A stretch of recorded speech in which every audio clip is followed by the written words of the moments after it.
Todo mundo já está vendo aí minha tela? Aham. Beleza. Tem alguém entrando aqui? Sim. Beleza. Galera, ó, quando eu apresento a tela, eu não consigo ver mais o chat, tá? Aí tem que falar mesmo comigo. Belezinha? Fala comigo, gente. Vocês estão me ouvindo? Beleza, estamos sim. Certo. Então tá. Então, ó, só para a gente confirmar, nós terminamos a parte de peixes. Eu até botei uma setinha aqui, que a gente ia começar hoje a parte de anfíbios, correto? Isso aí. Então, dentro dessa classe, lembra que está tudo dentro do filo cordata, né? Anfíbia é uma classe, certo? Então, nós temos rãs, salamandras, cobras-cegas, sapos, pererecas, beleza? Que são aqueles anfíbios, assim, mais conhecidos. Tritões, proteus. Ó, salamandra, tritão e proteus são anfíbios que geralmente ocorrem no hemisfério norte. Então, não são animais comuns para a gente, tá? Se eu não me engano, na Amazônia inteira só tem uma espécie de salamandra, e nem ocorre na Amazônia brasileira. Então, esse grupo aqui é um grupo assim, que não é tão conhecido da gente por não fazer parte da nossa fauna local. Agora, rã, cobra-cega, sapo, perereca, as diversas espécies que existem, aí sim, beleza? Uma coisa bem importante que os anfíbios inventaram foram os 4 membros, galera. Olha só, anfíbio, a gente considera anfíbio um animal de transição. Como assim animal de transição? Animais de transição entre o ambiente terrestre e o ambiente aquático. Então, como ele está, né? Vamos dizer assim, eles evoluíram a partir de um grupo específico de peixes, beleza? E eles tentam conquistar o ambiente terrestre. E uma das características que eles inventam para fazer isso é justamente a presença de membros, de 4 membros, né? Os bracinhos e as perninhas, que facilitariam bastante aí a vida desses animais em ambiente terrestre, já que o peixe, obviamente, ele não tem perninha, né? Nem bracinho, nem nada disso. Então a gente pode falar que eles são os primeiros tetrápodas e eles são considerados animais de transição entre os dois meios, tá? Entre o meio aquático e o meio terrestre. Bom, eles representam a primeira tentativa dos vertebrados em conquistar o ambiente terrestre. Gente, se é a primeira tentativa de conquista do ambiente terrestre, eu posso esperar muita coisa dele? Não. Não. Então, ele tem várias características que limitam a sua vida no ambiente terrestre. Então, por isso que anfíbio é normalmente encontrado em lugares onde você tem uma grande umidade, onde você tem uma grande disponibilidade de água, tá? Uma outra informação importante é que são os únicos vertebrados que sofrem metamorfose, né? Você tem metamorfose entre invertebrados, é bem comum, mas entre vertebrados não, tá? Então você tem ali, ó, a larva, que é o girino, né? Que é o girino, que passa por um processo muito abrupto para se tornar um imago, que é o animal adulto, porém ainda pequenininho, né? Ainda não cresceu, tá? Outros vertebrados não. Então aqui embaixo reforcei a ideia da transição, tá aqui. Tem 2 estágios de vida, que é o que o nome significa, né? Não sei se vocês sabem disso, mas a palavra anfíbio, ela significa bio é de vida, né? Ou bio é de vida, e anfi é de 2. Então, o termo anfíbio quer dizer literalmente 2 vidas, fazendo uma alusão à vida terrestre, quando adulto, né, na sua maioria, e a vida aquática quando larval, tá? Já falei com vocês que a larva de anfíbio, isso também é de conhecimento bem comum, né, eu acredito, ela é chamada de girino mesmo. Girino não é um nome popular, não, tá? São os vertebrados que apresentam a maior diversidade de estruturas respiratórias, tá? Então, quando o animal é adulto, ele tem respiração pulmonar e respiração cutânea. Importante dizer que quem inventou o pulmão foi o anfíbio, beleza? Foram os anfíbios que inventaram o pulmão, tá? É um pulmão simples, é um pulmão bem simplesinho, mas é um pulmão, e é o primeiro pulmão verdadeiro que aparece, tá? E durante a vida larval, como a larva ela é aquática, nada mais adequado para um animal aquático que uma respiração branquial, obviamente, né? Até aqui, pessoal, tranquilo? Tranquilo. Beleza, vocês podem me... Nice. Ah, pode falar. Não, eu disse nice. Ah, tá. Lembrando que vocês podem me interromper a qualquer momento, beleza?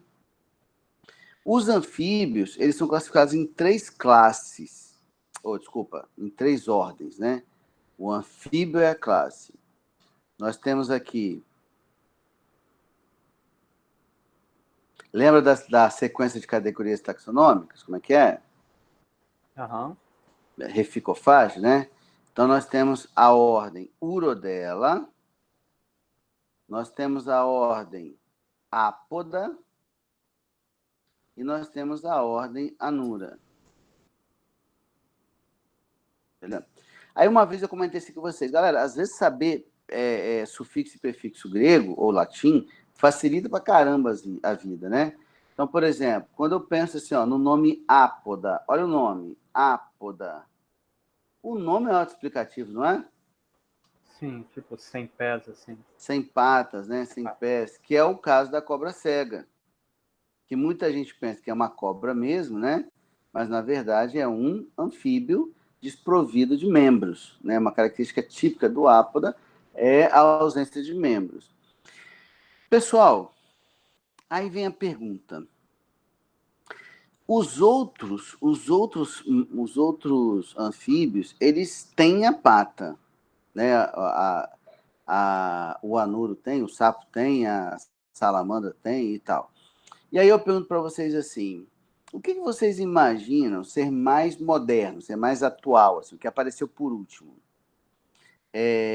Ter a pata ou não ter a pata? Tipo assim, se eu pedisse para comparar, assim, quem que vocês acham que é mais moderno? Um sapo ou uma cobra cega? Eu chutaria sapo. Eu também no sapo, né? Porque, tipo. Porque já tem patinho. Isso. É isso que você está pensando? É. Eu diria Então, que é a cobra, essa cobra aí, porque cega. pelo que eu me lembro, é mais fácil explicar quem perdeu um membro do que ganhar. Do que não ganhar. É isso. Sacou? É mais fácil você explicar por que alguém perdeu do que por que alguém não ganhou. Por exemplo, assim, eu falo assim, os anfíbios inventaram as patas. Ora, todos os anfíbios têm patas, menos o ápoda. Aí minha pergunta é, mas por que o ápoda não desenvolveu pata igual aos outros? Isso eu não consigo explicar. Mas eu consigo explicar que todos tinham e o ápoda perdeu. Isso eu consigo explicar. Como é que eu consigo explicar? Seleção natural. Seleção natural, que é a ferramenta utilizada pela evolução. Mas como assim? Os ápodas, eles têm hábitos fossoriais. O que é ter hábito fossorial? Fica debaixo da terra? Ficar debaixo da terra, de fossa, né, de enterrado.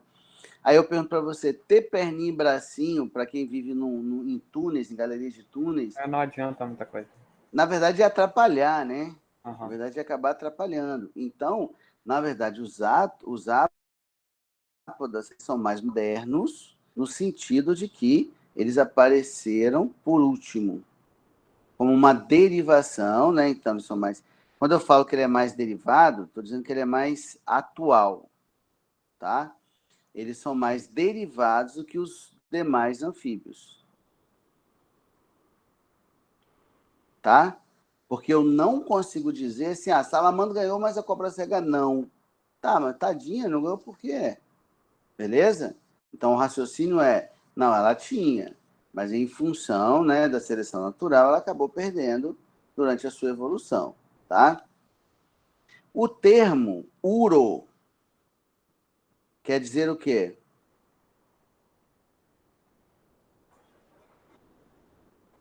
Alguém lembra? Nós já falamos isso aqui.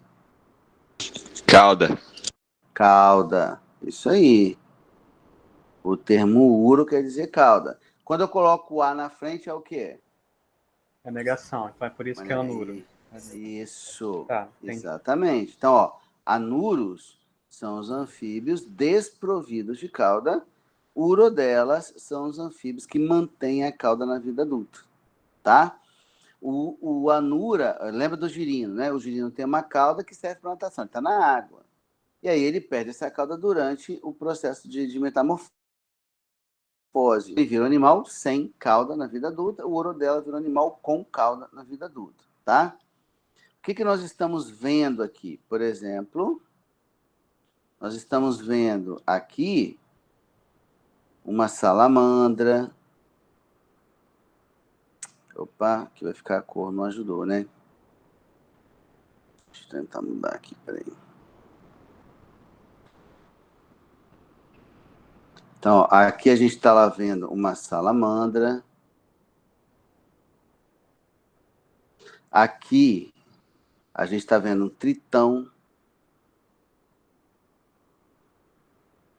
Perceba que o padrão corporal é o mesmo, né? Aqui a gente está vendo outra salamandra. Beleza? Como eu disse para vocês, esses animais não são comuns para a gente por eles estarem em ocorrerem naturalmente em outro continente. Beleza? Outra coisa, reparem que alguns desses animais que eu botei na foto aqui, eles têm uma coloração bem chamativa, correto? Aham. Como é que eu chamo essa coloração bem chamativa aí? A gente chama de coloração aposemática. O que é uma coloração aposemática, segundo ano? É uma coloração de advertência. O que a coloração de advertência diz? Ela diz para os pretensos predadores que esse animal ele é ou venenoso ou impalatável. O que é uma coisa impalatável? Um gosto muito ruim. Ah, tá. Beleza? Uma coisa impalatável é um animal com gosto muito ruim. Então, essa coloração que vocês estão vendo aí, ó, essa coloração aposemática, ela varia, né? Ela vai preto, vermelho, amarelo, laranja e menos comum o azul, tá? Então, você tem um padrão de cores que indica para possíveis predadores que esses animais têm um gosto muito ruim ou eles são venenosos, certo? Mas essa coloração aposemática aí, ela serve para as 3 ordens? Ou é só para anura? Para qualquer, não só anfíbio, mas para qualquer espécie. Eu tenho coloração aposemática em equinodermos, eu tenho coloração aposemática em insetos, em lagartos, para qualquer espécie. Isso não é só para anfíbio, não. Ô, professor, Okay? professor, é verdade que quanto mais a cor for fluorescente, chamativa, mais venenoso e animal e tóxico é o animal? Quanto mais evidente as cores são, mais venenoso o animal é. Porque, vamos pensar aqui, cara, olha só. Se o animal tem uma coloração muito chamativa, isso quer dizer que ele é percebido com muita facilidade, concorda? E é. Então, se eu pensar assim, ó, quanto mais chamativa é a cor, mais o animal confia no veneno que ele carrega. Porque ele vai ser visto com muito mais facilidade. Por isso que cores muito berrantes geralmente significam venenos, toxinas mais poderosas. Tipo esse vermelho e esse azul aí. É isso. Isso Ah, aí. Isso aí. ok. Beleza? Valeu, valeu. Ó, pra você ter uma ideia, tem uma pererecazinha aqui na Amazônia chamada de dardo dourado. É uma pererecazinha desse tamanhozinho assim, ó. Ela é inteira desse tamanho. O veneno de uma única pele, de uma única dardo dourado, ela tem potencial para matar 5 pessoas. Você tá A doido. perereca é desse tamanho, assim, ó, desse tamanhozinho. Então, assim, quando a cor é muito chamativa, a toxicidade geralmente é proporcional também. Tá? Bom, em relação ao pulmão, eu falei para vocês que quem inventou os pulmões foram os anfíbios, né? Então tá aqui, ó, fazendo uma referência ao pulmão do anfíbio, nós chamamos esse tipo de pulmão de... ai, meu Deus. Sacuriforme. Isso aqui é um pulmão. Vocês estão aí, gente? Então, Oi. Ah, tá. Então, isso aqui é um pulmão sacuriforme, né? Em forma de saco. Esse pulmão sacuriforme, ele é o primeiro, né? E ele é um pulmão pouco eficiente. Ele é um pulmão pouco eficiente por quê? Porque ele tem uma superfície muito pequena. E se ele tem uma superfície muito pequena, a eficiência das trocas gasosas também vai ser baixa. Por isso que o anfíbio adulto ele precisa de um órgão respiratório complementar, que nesse caso vai ser quem? A pele. entendi. Beleza? Como o pulmão é meia boca, ele precisa de um outro órgão para complementar a respiração dele. Tá? Tanto é que a maior parte do oxigênio obtido por um anfíbio é obtido pela pele. Até porque a superfície de contato vai ser muito maior. Beleza? Quando eu comparo com o de um réptil, por exemplo, ó, o do réptil, ele é um pulmão que chama de reticulado, né? Ele é um pulmão reticulado, meio em forma de rede. A superfície já aumentou, né? Aí, no caso dos répteis, ele não precisa de um órgão complementar. Só o pulmão já resolve o problema dele. Mas ainda é uma superfície grande, assim? Não, é uma superfície mais ou menos. Não é pequena, mas também não é gigante. Mas atende o réptil. Atende o réptil por que que atende? Atende o réptil porque o réptil é um animal de metabolismo reduzido. Agora, por exemplo, a gente, mamífero ou as aves, que tem um metabolismo alto, esse tipo de pulmão ia atender? Não. Por isso que o pulmão nas aves e nos mamíferos, ele é um pulmão alveolar, né? Que a gente tem lá os alvéolos pulmonares. Porque o alvéolo, ele garante o quê? Ele garante uma superfície gigante. E, consequentemente, uma eficiência na troca gasosa. Tudo bem aí a relação? Beleza. Beleza. Então, esses animais, eles continuam sendo ectotérmicos, né? Ou psilotérmicos. Lembramos o que significa cada termo desse? Aham. O ectotérmico é o quê? Ele varia com o ambiente, só que não é uma variação muito grande. Então, mas a palavra ectotérmico significa que o calor corporal está vindo de onde? Ah, do ambiente. Do ambiente. E a expressão psilotérmico significa o quê? Que a temperatura corporal é variável. Beleza? Lembra que eu falei para vocês que os conceitos são distintos, né? Eles são muito usados como sinônimos, mas o conceito em si ele é diferente. Os adultos, eles são ureotéricos, que quer dizer que eles excretam o quê? Uretra? Ureia. Ureia. E as larvas são amoniotéricas, que quer dizer que eles excretam o quê? Amônia. Amônia. Por que que a larva pode excretar amônia e o adulto tem que excretar ureia? Tem alguma coisa a ver com desenvolvimento? A larva é do ambiente aquático. E daí, Davi? Já que é do ambiente aquático, a amônia precisa de mais água para poder diluir, Isso, porque ela é muito tóxica. É um negócio desse. isso. A amônia o animal não guarda. O amônia o animal produziu, dilui e joga fora. Então, para você excretar amônia, você tem que viver num ambiente onde a água não é problema. Né? Como os anfíbios adultos foram para a Terra, excretar amônia seria um problema, porque a perda de água seria muito grande, né? Então, excretar ureia é bacana por quê?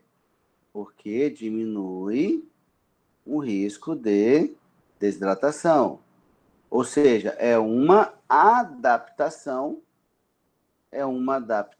à vida terrestre, na verdade, né? Beleza? Já como a larva tá na água, excretar amônia para ela não é problema. Beleza? Aqui, quem é que lembra quantas cavidades tinha na circulação de peixes, no coração de peixes? 2 cavidades. 2 cavidades, um átrio e um ventrículo. O coração de anfíbios, ele já é um coração tricavitário. Ele vai ter 2 átrios e um ventrículo. Qual é a definição de átrio? É a cavidade que chega o sangue. E ventrículo? É o que sai. Isso. Aí, vamos lá. Vamos fazer aqui um coração. Fazer aqui um coração. Lindíssimo, por sinal. Que? Um coração lindíssimo, por sinal. Muito boa colocação, Davi. Excelente. Você é um cara que entende de arte. Então, o átrio direito, o átrio esquerdo.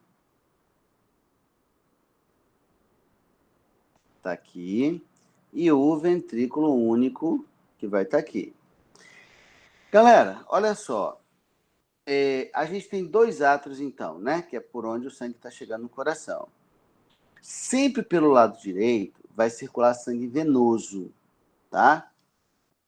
Então, o sangue venoso vai entrar aqui. E o sangue arterial, tá? E o sangue arterial vai entrar por aqui. Ora, só que só tem um ventrículo. Como só tem um ventrículo, o sangue arterial está vindo para cá, nesse ventrículo, e o sangue venoso também está vindo para cá nesse ventrículo, concordam? Então, o que aconteceu aqui nesse ventrículo, pessoal? Misturou o sangue? Isso. Aconteceu uma mistura. Aconteceu uma mistura de sangue arterial e venoso. Quando você tem uma mistura de sangue arterial e venoso no coração, nós dizemos que a circulação é do tipo incompleta. Opa, besteira. Peraí. Então, ó, quando há essa mistura de sangue arterial e venoso, a gente fala que essa mistura, o tipo de circulação é incompleto. Aí, galera, o que vai acontecer? Olha o que vai acontecer. Vai sair sangue do ventrículo. Vai sair sangue do ventrículo para o corpo. E também vai sair sangue do mesmo ventrículo para o órgão respiratório. Vamos botar o pulmão aqui, por exemplo. Simultaneamente, né? Só que aí, galera, esse sangue está misturado. Então, ó, tá indo sangue venoso e arterial para o corpo, tá indo sangue venoso e arterial para o pulmão. Aí eu pergunto, Vai adiantar alguma coisa o coração mandar sangue arterial para o pulmão? Não. Não. Vai adiantar alguma coisa mandar sangue venoso para o corpo? Também não. Também não. Então, esse tipo de circulação, ele vai ser de alta ou baixa eficiência? De baixo. De baixa eficiência. E se essa circulação é de baixa eficiência, esse animal pode ter um metabolismo alto? Não. Não. Se ele não pode ter um metabolismo alto, ele vai gerar calor suficiente para conseguir regular a própria temperatura corporal? Também não. Também não. Daí a gente fez o link aqui, ó, com as 3 características. Todo mundo conseguiu ver a relação?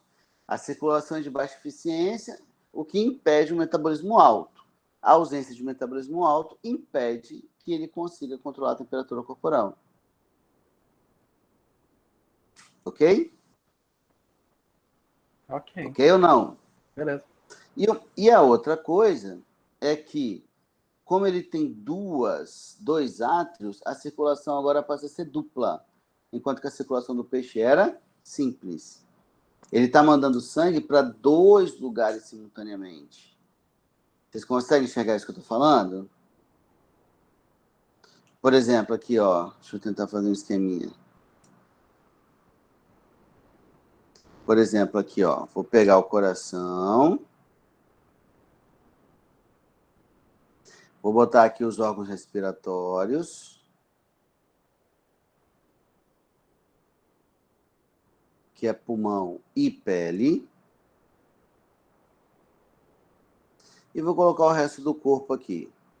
Só para a gente entender aqui a história, tá? Quando o sangue vem do pulmão e da pele, ele vem arterial ou venoso? Do pulmão ele vem arterial. Beleza? Então vem pelo lado esquerdo, né? Vem pelo lado esquerdo e entra no ventrículo único. Quando ele vem do corpo, ele vem arterial ou venoso? Venoso. Venoso. Então ele vai entrar pelo átrio direito. Deixa eu ver quem entrou aqui agora. Então ele vai pelo átrio direito e vai cair no ventrículo comum. E aí, esse sangue, ele vai sair por uma artéria única que bifurca. Essa artéria bifurca, levando esse sangue uma parte desse sangue misturado para o órgão respiratório e uma parte desse sangue misturado para o corpo. Né? Então, está misturado, então está indo os dois. Então, está aqui, ó. Está indo os dois para os 2 lugares aí. Então, o animal está perdendo tempo, mandando sangue arterial para o pulmão, e está meio que perdendo tempo, mandando sangue venoso para o corpo. Beleza? Oh, caramba. Aqui. Certo? E agora, vamos fazer a voltinha, né? Vamos fazer uma voltinha aqui, ó. Vamos começar a voltinha pelo órgão respiratório. Ó, veio do órgão respiratório, passou pelo coração, foi para o corpo,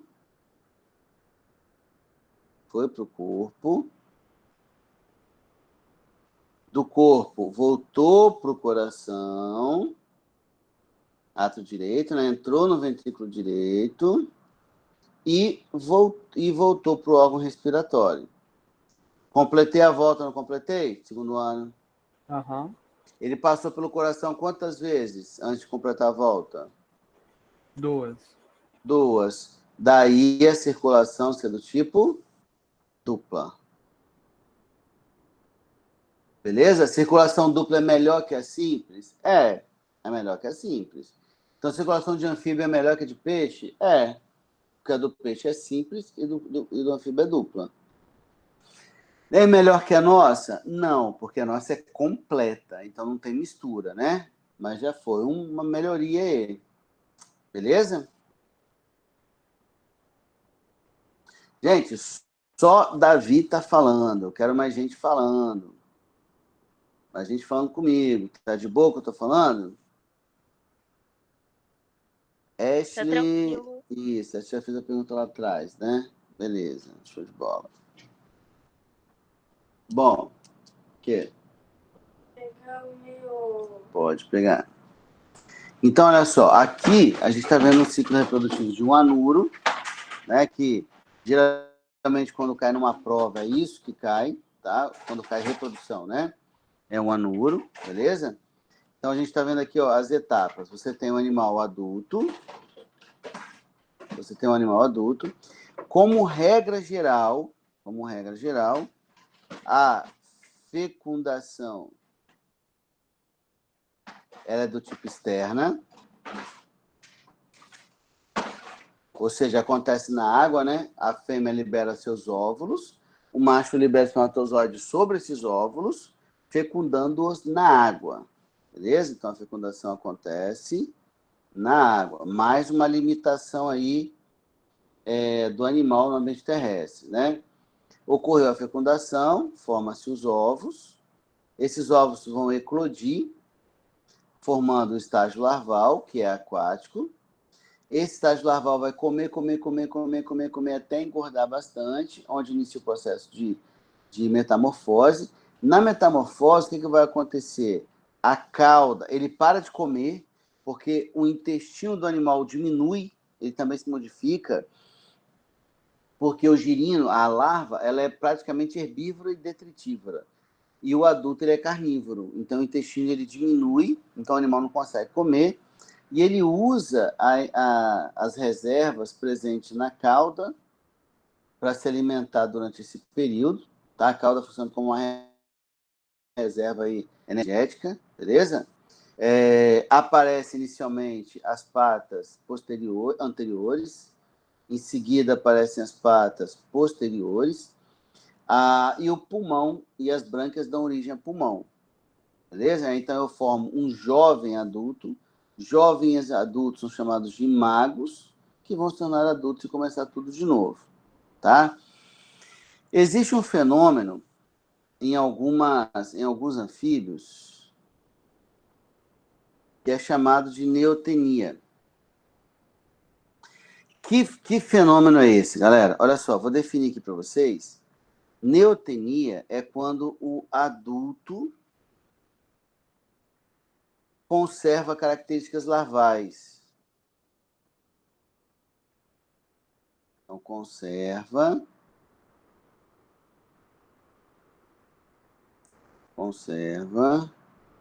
características larvais. Então, ele já é adulto, já pode se reproduzir, mas ainda tem alguma característica de larva, tá? Aqui em cima tem uma foto que mostra isso bem, ó. Deixa eu pegar aqui um verde. Ó, a gente está vendo uma salamandra aqui, ó. O que é isso aqui que eu estou vendo na lateral da cabeça da salamandra? Seriam as brânquias? Brânquias. Então, a gente está vendo brânquia no animal que já é adulto. Isso é um exemplo de neotenia. É um adulto conservando características de larva, né? Porque brânquia é da larva, a expressão branquial é da larva, não é do adulto. É isso que a gente chama de neotenia. É quando o adulto conserva características de larvas. Beleza? Ô, Enes, Pode falar, Clara. mas aí ele vai respirar também pela brânquia nesse caso ou não? Sim, você viu que aqui ele está dentro da água. Ah, é verdade. Aqui ele está dentro da água, então ele está fazendo respiração branquial Mas a mesmo. salamandra, ela não sai da água, então. Então, só que lembra que eu falei que salamandras, elas ocorrem mais comumente no hemisfério norte? Sim. No hemisfério norte, as estações, né, elas são bem mais definidas, assim. Então, às vezes, o que acontece? Por exemplo, chega no verão, o melhor período para um anfíbio se reproduzir é o verão, porque ele é mais quente, ele é mais úmido. Então, para o animal ficar dentro d'água é melhor, sem dúvida. para o animal ficar dentro da água é melhor. Então, no verão você tem muita chuva. Então, às vezes, esse período chuvoso ele se estica muito, dando tempo da salamandra chegar na vida adulta. E aí, ela, enquanto tiver a poça de água lá, ela vai ficar dentro dela. Ela só vai sair quando ela secar, que aí não tem jeito. Né? Aí ela finaliza a metamorfose, né? A branca vira pulmão e ela sai da água. Mas enquanto tiver água, ela fica lá dentro, que para ela é bem melhor. Entendi. Entendeu? Valeu. Tá? É tipo uma adaptação, assim, né? Belezinha, galera? E aqui a gente... Ei. Depois que ocorre essa metamorfose da salamandra e ela perde as brânquias e desenvolve o pulmão, ela pode fazer o processo inverso? Não pode. Depois que já converteu o branco em pulmão, já era. Não tem como voltar mais, não. Ok. Beleza? Então, antes de começar réptil, vamos pegar uma situação aqui, quer ver? Ó? Vocês vão me ajudar a elencar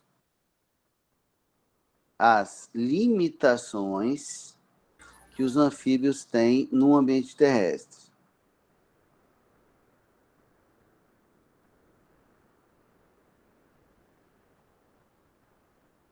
Fala aí para mim. Lembra que anfíbio é a primeira tentativa, né, dos vertebrados de ir para a Terra.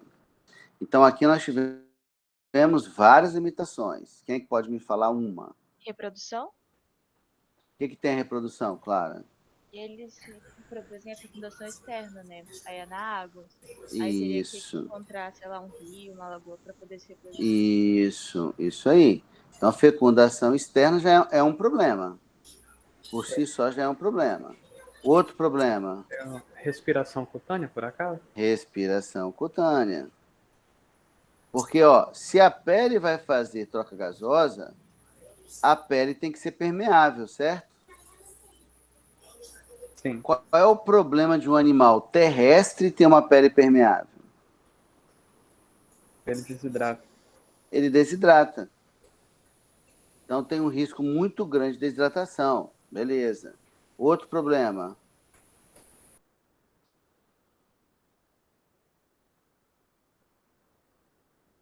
Mudança de temperatura? Ou não? Não, sim. Mas aí tá de boa. Aí tá de boa. A larva vive aonde, gente? Na água. Na água. Então a gente está falando de uma larva que é uma larva aquática. Beleza? Então, pessoal, vocês estão vendo aí, aliás, uma aquática e com respiração branquial, inclusive, né? Ainda tem isso. E com respiração branquial. Então, vocês estão vendo que mesmo o anfíbio indo para a Terra, ele tem que viver num ambiente que haja água em abundância disponível. Senão a vida dele fica impossível. Beleza? E aí, galera, vem os répteis. E os répteis, eles são efetivamente os primeiros vertebrados efetivamente terrestres. Eles tiveram sucesso onde os anfíbios falharam, ou tiveram um êxito parcial, né? Então, para o réptil ter conquistado aí, né, o título de primeiro vertebrado terrestre, ele teve que fazer o quê? Ele teve que resolver os problemas que os anfíbios têm. Concordam? Aham. Beleza. Então, o que a gente está vendo aqui como exemplo de répteis? Os lagartos, as cobras, que pertencem ao mesmo grupo, tá? Eles são chamados de lacertílios. É uma ordem, né? Lacertílios e ofídeos, respectivamente. Ofídeo já é um termo mais conhecido, né? Beleza? São aqueles répteis dotados de escama. Aí, como eles têm escama, eu falo que eles pertencem a esquamata, que numa tradução livre seria escamado. Mas são os répteis escamados aí. Nós temos os jacarés, que pertencem a uma outra ordem, que é a ordem dos crocodilianos.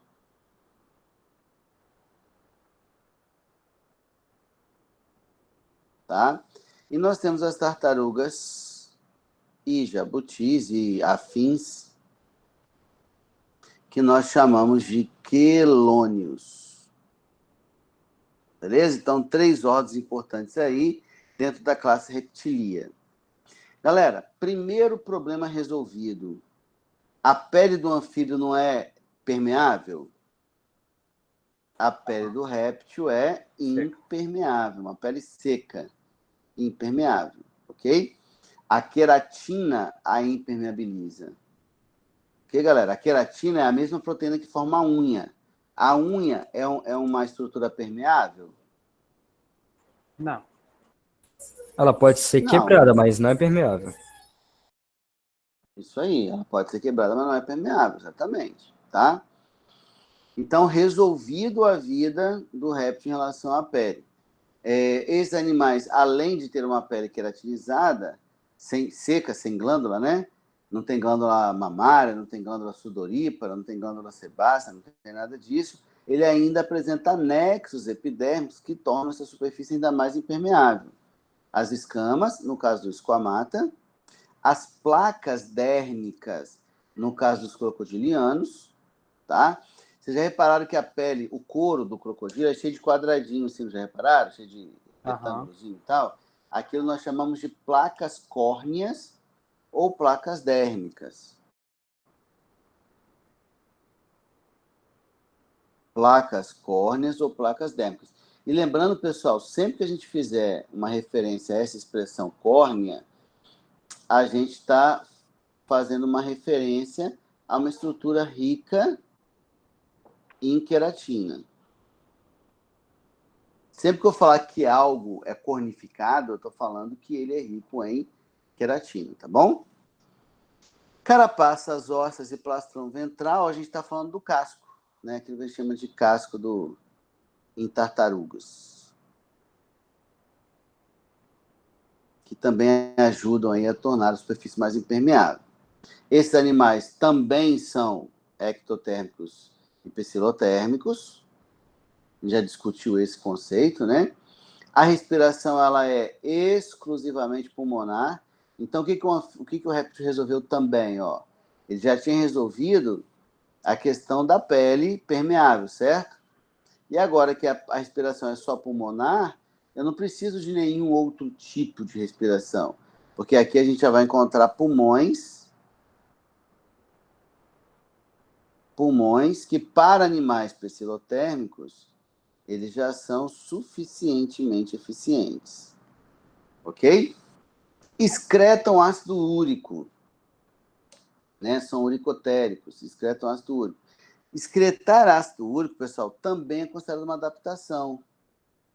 Por que ser uricotérico é considerado uma adaptação ao meio terrestre? O ácido úrico, excretar ácido úrico evita desidratação. Né? Por quê? É menos água que precisa para excretar. Isso, ele é pouco solúvel, né? Uhum. A gente está falando de uma excreta que é pouco solúvel, então ela não precisa de água para ser eliminada. Então o animal economiza água.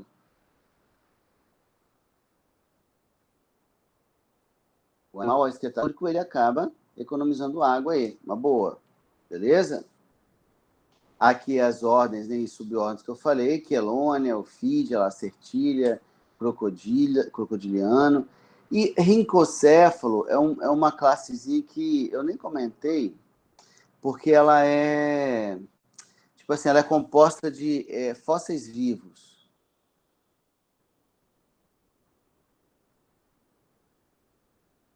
Na verdade, esses répteis, eles remontam aí o tempo dos dinossauros, para você ter uma ideia. Eles remontam à época dos dinossauros aí, tá? E desligar esse...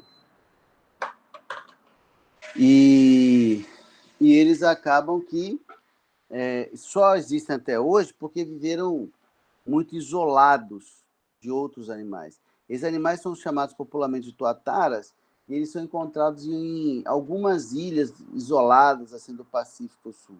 Tá? Acho que só tem uma espécie altamente ameaçada de extinção. Tá? O risco de extinção é enorme. A chance dessa espécie ser extinta num intervalo de tempo bem curto é muito, tá? E só conseguiram chegar vivos até hoje por conta desse isolamento. Se não fosse o isolamento, eles já teriam sido extintos há muito tempo. Beleza? Vamos lá. Bom, aí aqui... Ei, pode falar, Davi. Pode dar exemplo de ofídeo, além da cobra? Não, os ofídeos são todas as cobras. Todas as cobras? Isso. Tá. E o lacertílio? Todos os lagartos. Tá bom, captei. Então, os ofídeos são todas as cobras.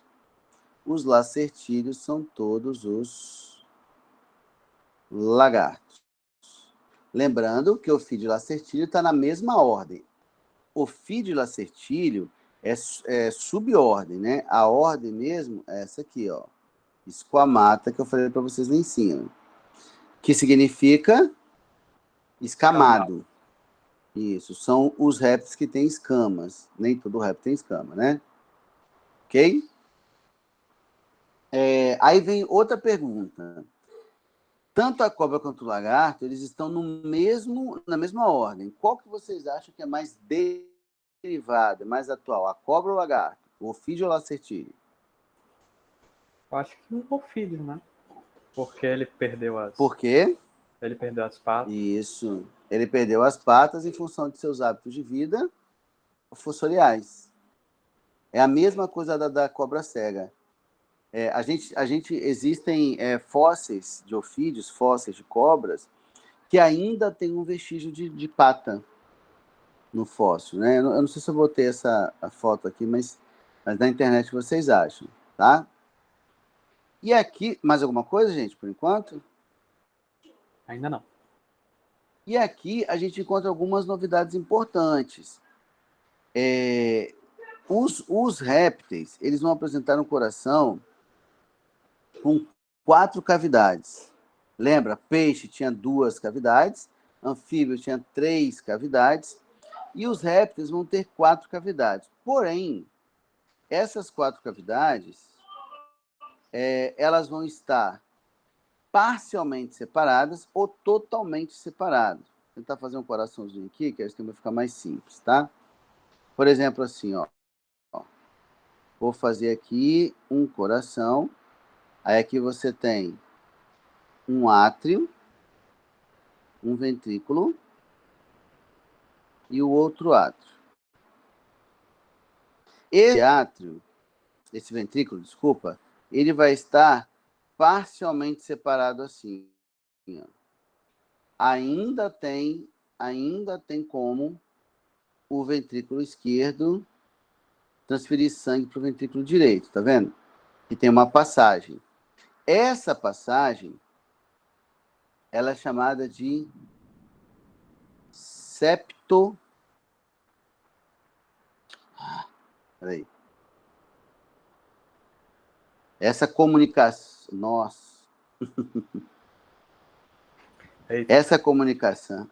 agora eu fiz uma bobagem.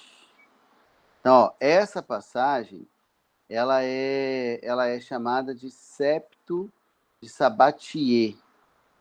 Tá? Então, o desenho tá ruim, mas dá para entender, não dá? Dá. Dá para entender?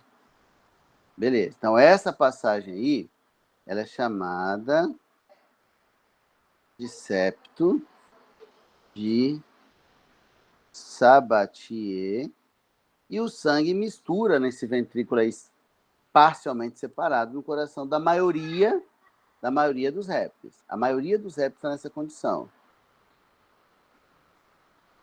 com ventrículo parcialmente separado. Um ventrículo parcialmente separado, tá bom?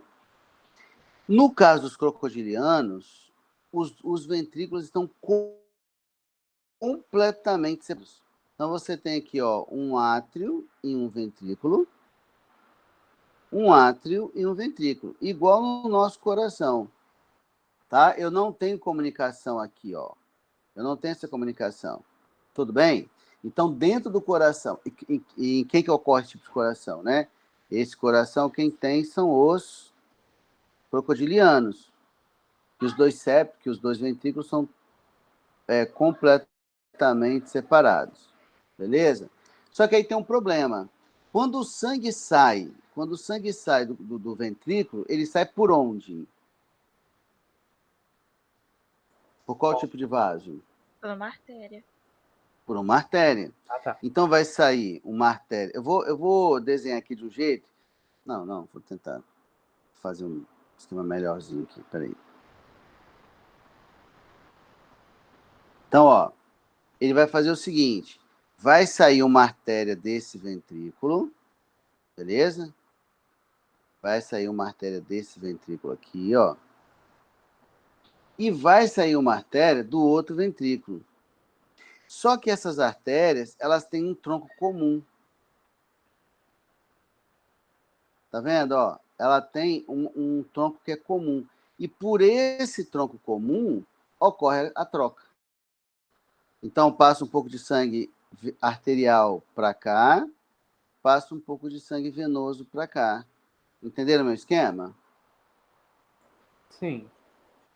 Beleza? E essa comunicação, ela é chamada de forame. Forame é um buraco, tá? Forame de Paniza. Então, mesmo o crocodiliano, que tem os dois ventrículos totalmente separados, mesmo neles ocorre a mistura de sangue arterial e venoso. Fora do coração? Fora do coração, mas ocorre. Então, por essa razão, eu falo que a circulação de répteis, de todos, é incompleta, porque tem mistura de sangue arterial e venoso. Beleza? Beleza. Perguntinhas? Então, ó, reforçando, na maioria dos répteis, você vai ter os dois ventrículos parcialmente separados. E a comunicação é chamada de septo de Sabatier. Nos crocodilianos, os ventrículos estão completamente separados, ou seja, não existe o septo de Sabatier. Porém, existe o forame de Paniza, que permite a mistura de sangue fora do coração, né? Que o forame de Paniza é uma comunicação entre as duas artérias, a artéria pulmonar e a artéria aorta, mas a mistura rola. Tranquilo? Tranquilo. Pessoal, tá meio overdose aí para vocês? Eu tô com um pouco de fome. Tá indo, tá Tá tranquilo. com um pouco de fome? Peraí, Enes, deixa eu só anotar aqui rapidinho que você falou muito agora. Foi meio overdose mesmo. Ah, a Ó. minha letra é um garrancho aqui nas minhas de aula. A minha também, ficou uma bagunça. Ó, então, o que eu destaquei? Eu destaquei o seguinte: coração de répteis tem 4 cavidades. 2 átrios e 2 ventrículos. Na maioria, eu vou encontrar o septo de Sabatier. O que é o septo de Sabatier? É a comunicação entre os dois ventrículos. Certo? Isso que é o septo de Sabatier.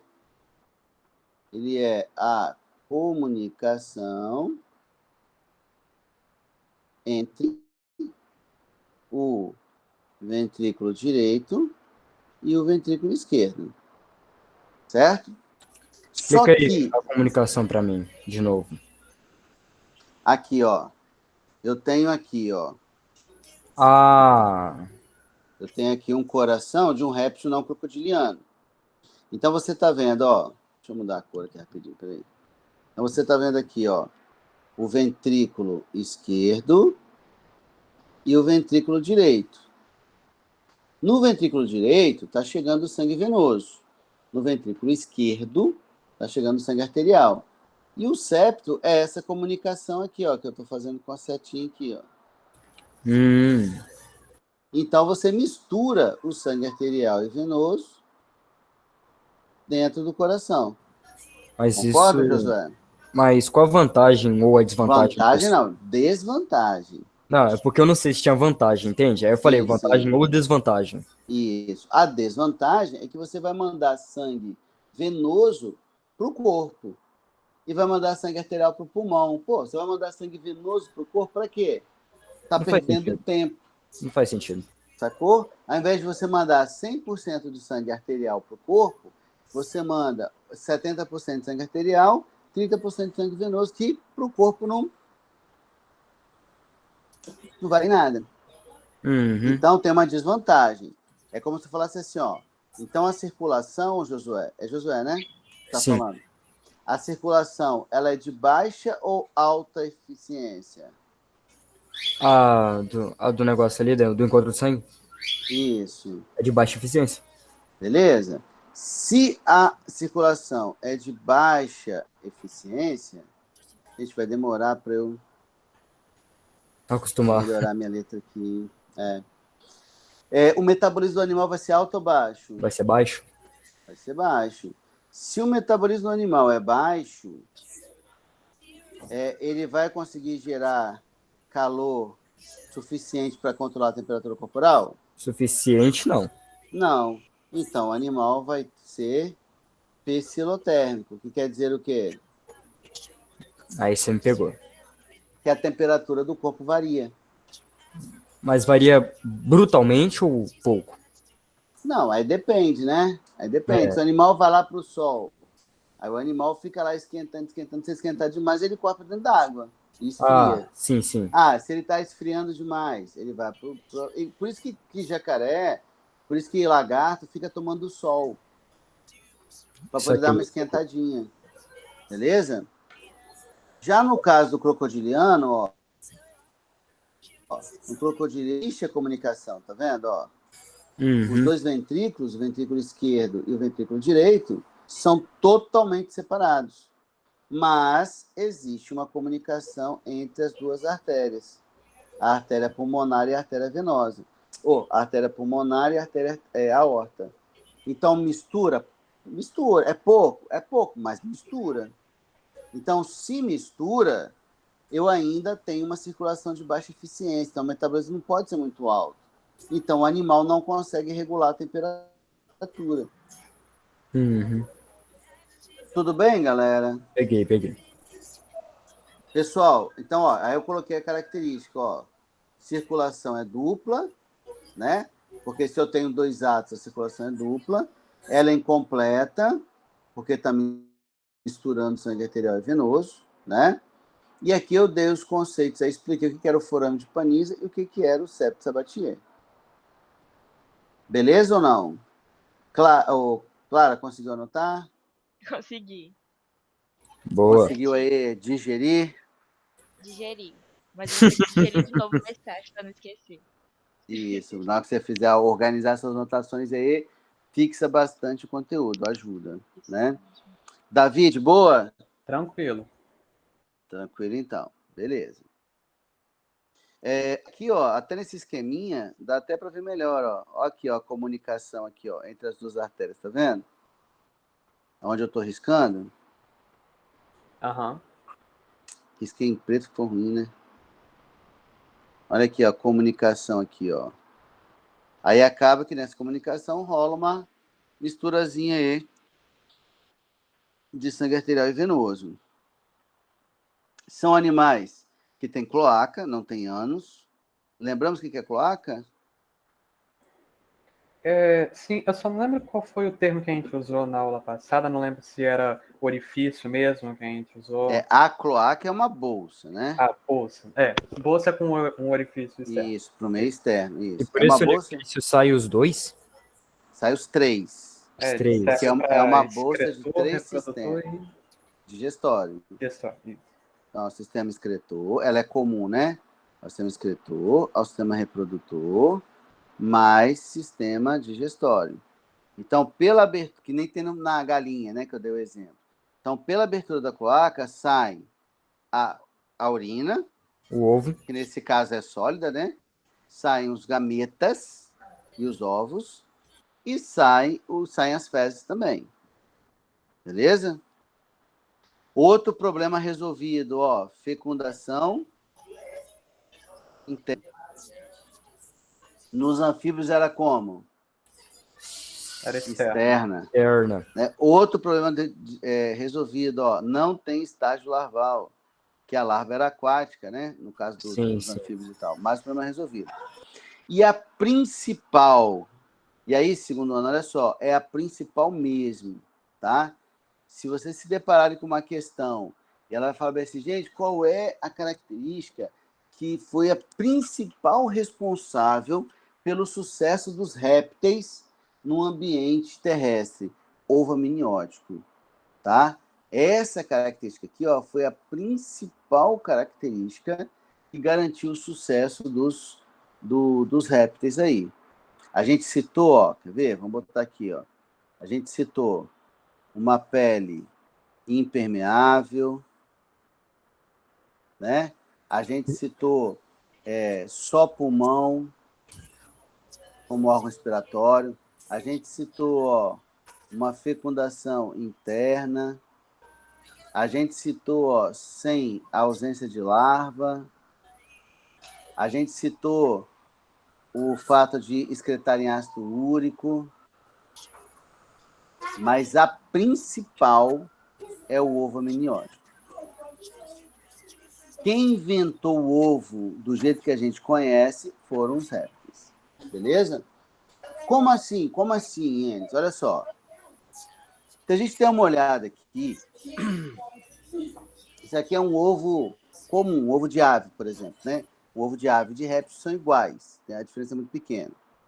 Então, reparem que nesse ovo, vou pegar uma cor que não está aí. Reparem que nesse ovo, vocês estão vendo aqui o embrião, ó. Certo? Estão vendo aí o embriãozinho. Uhum. Esse embriãozinho, até anfíbio, ele só tinha um anexo. Ele só tinha um anexo embrionário. O que é, por definição, um anexo embrionário? É uma estrutura que o embrião produziu e que o ajuda a se desenvolver, tá? Esse anexo embrionário, único até os anfíbios, é o saco vitelínico. Olha o nome, saco vitelínico. O saco vitelínico vai estar cheio de quê? Vitelo. E o que vitelo é, pessoal? Vitelo é uma reserva energética. Tá. Vocês estão aí, gente? Estamos sim. Beleza. Foi fazer um pão com maionese. Então, o vitelo é uma reserva energética que o embrião usa durante o seu desenvolvimento, tá? Que foi a mãe que deu. O vitelo estava lá no óvulo. Por exemplo, assim, quando você pega um ovo de galinha, todo mundo entende que um ovo de galinha que a gente compra no supermercado, ele não está fecundado, certo? Uhum. Por que ele não está fecundado, Davi? Seria porque não tem esses anexos embrionários? Não, ele não está fecundado porque o ovo que a gente compra no mercado não vem da granja? Ixi, eu não sei. Não sabe? Sei não. Então, o ovo que a gente compra no supermercado, ele vem de uma granja, certo? Uhum. E na granja não tem galo. Na granja só tem galinha. Ué. Então não tem como a galinha namorar, né? A galinha não vai arrumar um namorado na granja, né? Então, o que tem no ovo? O que a gente vê lá no ovo? A gente vê no ovo só o óvulo. O óvulo não fecundado, que é a gema. O óvulo a gema é uma célula só. A gema, na verdade, é um óvulo, é um gameta. Sim. Tá querendo dizer que a gente comeu o pintinho não vivo, tecnicamente, Não, assim. a gente comeu o óvulo. A gente comeu o óvulo? Isso. Eita. A gente não comeu o embrião, porque não tinha embrião. Estou repensando comer ovos. Entendeu? Não tem mais. Mas, pô, é maneiro. E a gema não é amarela? Aham. Aham. Esse amarelo é o vitelo. Esse amarelo é o vitelo. Exatamente. A maior parte do óvulo de uma ave é vitelo. Entendi. Por quê? Porque não tem como a mãe alimentar o embrião durante o seu desenvolvimento. Então, Por exemplo, pensa... é reserva, né, Jéssica? Isso, pensa em mamífero. O óvulo de mamífero precisa ter muito vitelo? Não. Por que não? Porque a gente tem placenta. E a mãe fica alimentando o embrião ao longo do seu desenvolvimento.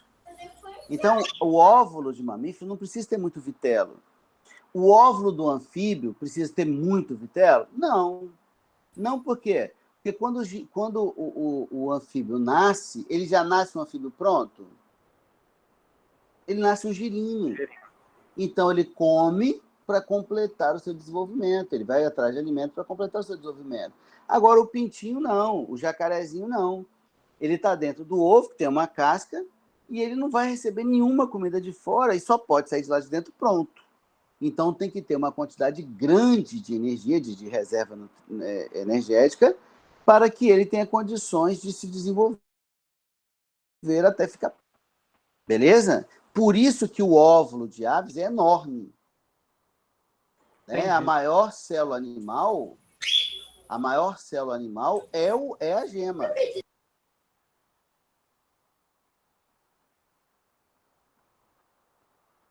Sem dúvida. Por quê? Por causa da quantidade de vitelo, que é muito grande. Entendemos? Beleza. Beleza. Ah, mas esse vitelo está dentro do saco vitelínico, né? O saco vitelínico é um anexo que o embrião construiu para guardar o vitelo. Ok. Anfíbio tem. Peixe tem. Peixe tem também. Agora, quando chega em réptil, os répteis inventam outros anexos. O alantoide, o âmnio, daí o nome ovo amniótico, e o córion, tá? Que são outros anexos embrionários. O âmnio, lembra que, por exemplo, assim, ó, o ovo do anfíbio, ele é um ovo sem casca e sem âmnio. Então, se a ranzinha fizer uma postura fora d'água, o que acontece com o embrião dentro do ovo? Desidrata e morre. Aham. Então, ela não consegue se reproduzir. O âmnio, sabe aquilo que a gente chama em mamífero de bolsa? A bolsa rompeu na grávida, sabe? Sim. É o âmnio. Aquilo que a gente chama na gente de bolsa é o âmnio. E quando a bolsa da grávida rompe, pessoal, o que sai? O líquido amniótico? Líquido amniótico. Então, na verdade, o que o âmnio é para o embrião? É a piscininha particular dele. O problema não era desidratar fora da água? Aham. Então, agora, o ovo do réptil, ele fornece para o embrião a sua própria piscininha. Então, mesmo ele estando num lugar seco, ele não desidrata. Esse é o papel do âmnio. Um dos papéis, né? Um dos papéis do âmnio, como ele está cheio de líquido, é evitar a desidratação do embrião.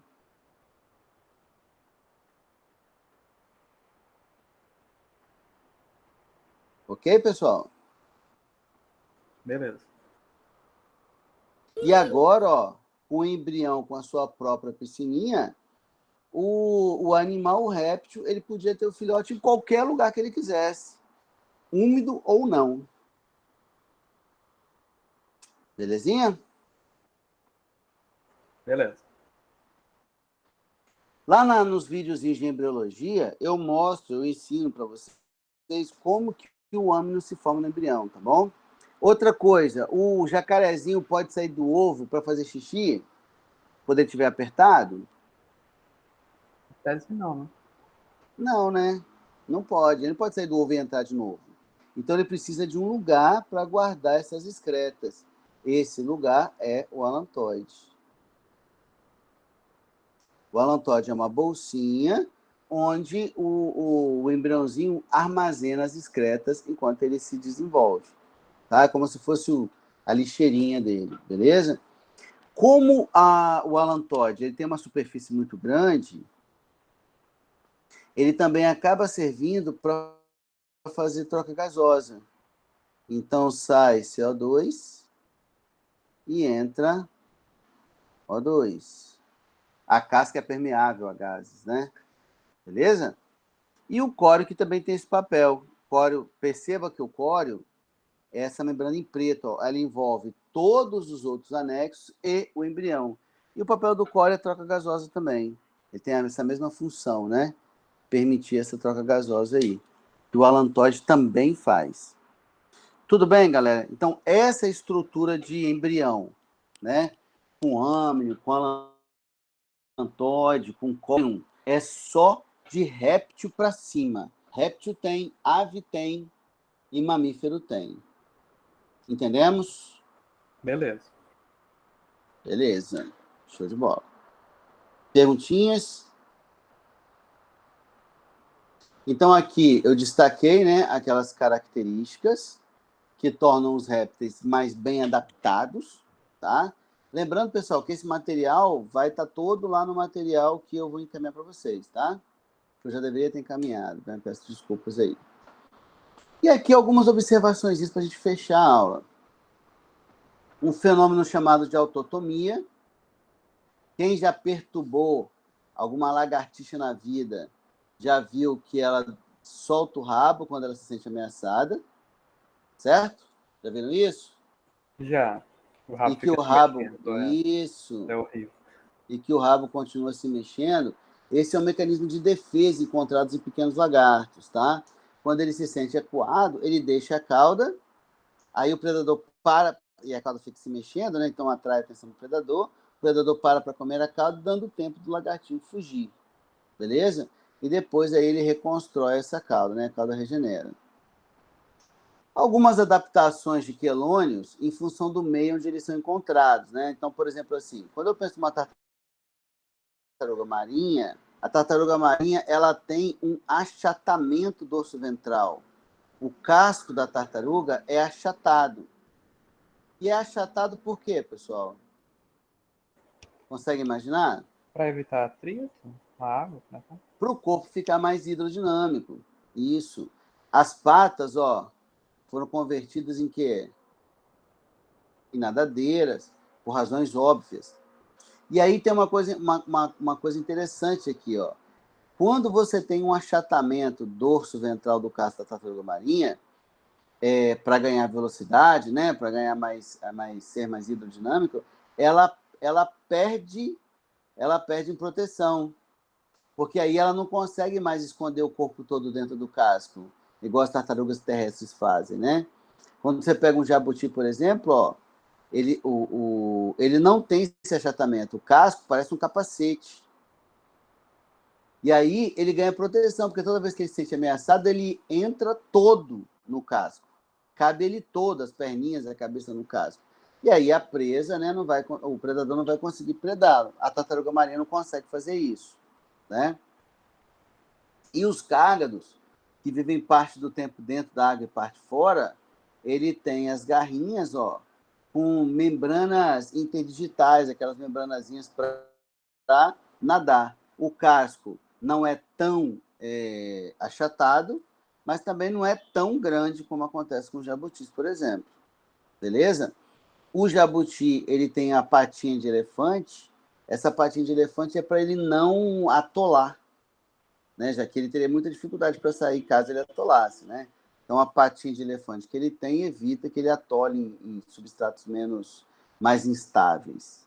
Beleza? Aqui uma conversinha rápida sobre tartarugas marinhas, que são animais em grande risco de extinção. A gente tem no planeta 5 espécies só. Todas elas ocorrem no Brasil, todas elas aparecem no Brasil de tempos em tempos, ou vivem permanentemente aqui.